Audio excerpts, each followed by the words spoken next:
It almost seems like when you talk to people that they live in some kind of an alternative reality. A reality where the only thing that they're capable of listening to is anything that is put out by corporate media. I can't even call it mainstream. I mean, it is mainstream, but it's corporate. Corporate and government. I don't want to say government approved, because obviously we know that these are private companies, but let's say publicly approved media. And this is the only things that people are capable of listening to.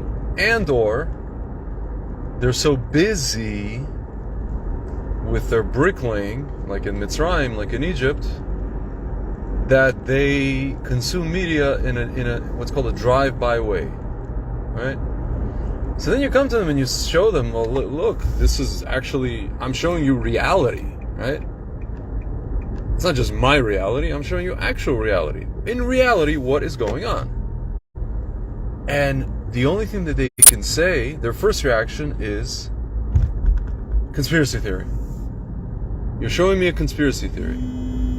Where is this written? Where was this written? This is pure speculation. This is an outrageous claim. This is unproven. This is debunked. Then they send you, a whole fact check website. No, comma. This is not whatever, whatever it is that you're claiming. My friends, at best, they just don't, they see what it is, and they kind of like make a face, and they say, but how do we know it's not, and then they start doing this whole bargaining thing. Ladies and gentlemen, I said this before. We are obviously in the 5 Elizabeth Kubler-Ross 5 stages of grief. We're for sure right now in the denial stage. Denial bordering on anger, probably anger really. Some of my friends are actually, I gotta give them kudos, they're in the acceptance stage. They're getting to the acceptance stage. There's another rubric that shows that there's, after acceptance, there's actually revenge. Meaning the people who realize that they've been had want to go after their abusers. That's a kind of an addition to that. But the basic thing is acceptance, right? That's the final stage, right? So, my friends, it seems like to me that we are basically living in some kind of Soviet existence.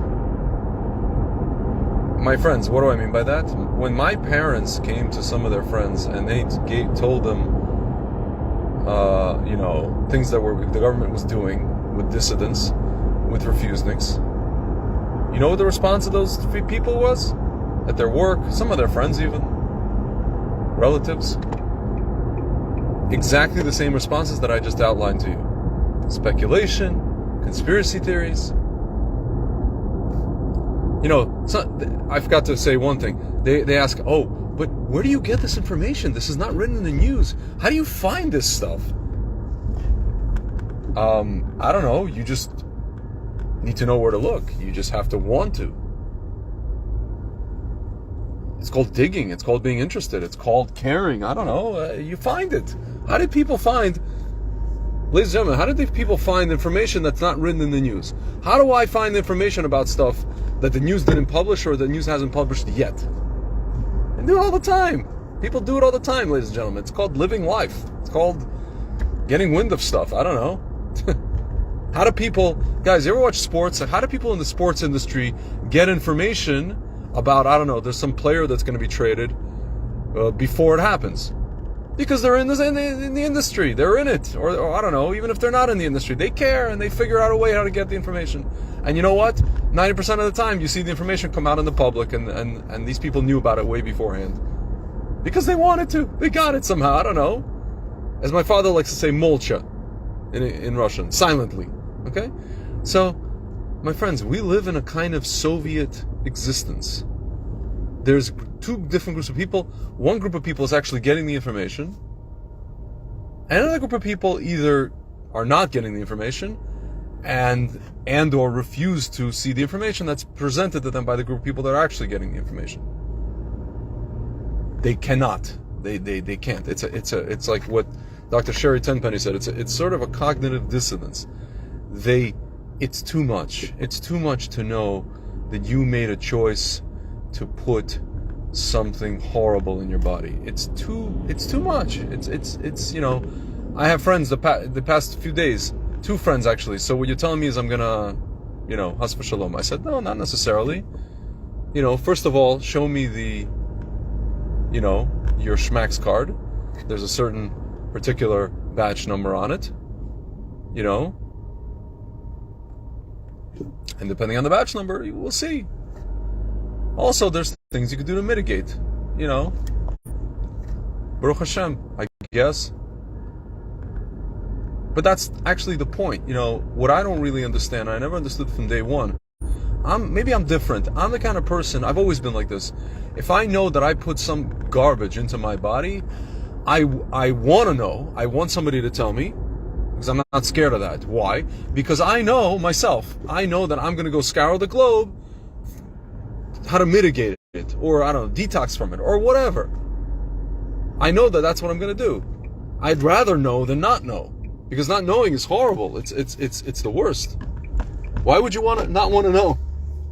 Ladies and gentlemen, it doesn't make any sense. It really doesn't make any sense. Why would you not want to know? I don't understand. Why would you not want to hear even horrible things? It boggles the mind. So, my friends,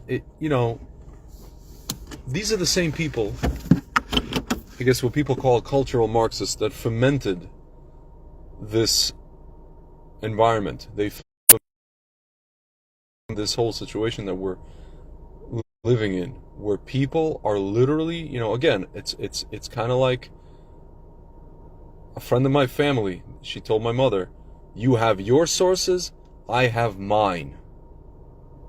So what does that mean? You're getting emes and I'm getting sheker?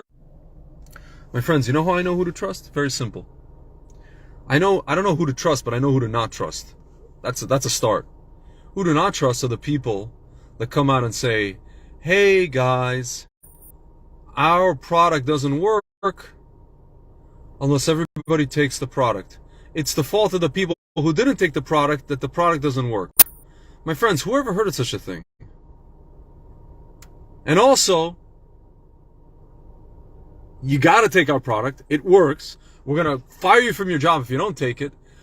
But if something happens, we're completely not liable. We're not responsible. We didn't force you. My friends. So that's already a start. I know who to not trust. Then we could talk about who we can trust, who we can believe, what's true, what's not true, what's a half lie, what's a half truth, what's incomplete information, whatever it is, what's misinformation, what's different. Ladies and gentlemen, these terms, by the way, misinformation and disinformation, also Soviet. Also Soviet, misdirection tactics and all kinds of mind games.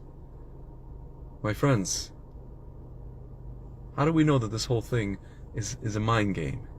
Oh, everybody's dying. We don't have time. It's an emergency. Okay, here's a treatment that we came up with. It works. Oh, but we got to do studies. We got to do studies. And yeah, but I thought everybody's dying. I thought it's an emergency. We don't have time for studies. We got to do what works in real time, on the ground, in the trenches. No. But take this, because it's urgent. People are dying. Come on. What, you want to kill more people? You have blood on your hands. My friends, mind F of the century. That's all I can think of. Mind F of the century. Soviet existence. Soviet media tactics. American Pravda. Talk to you soon.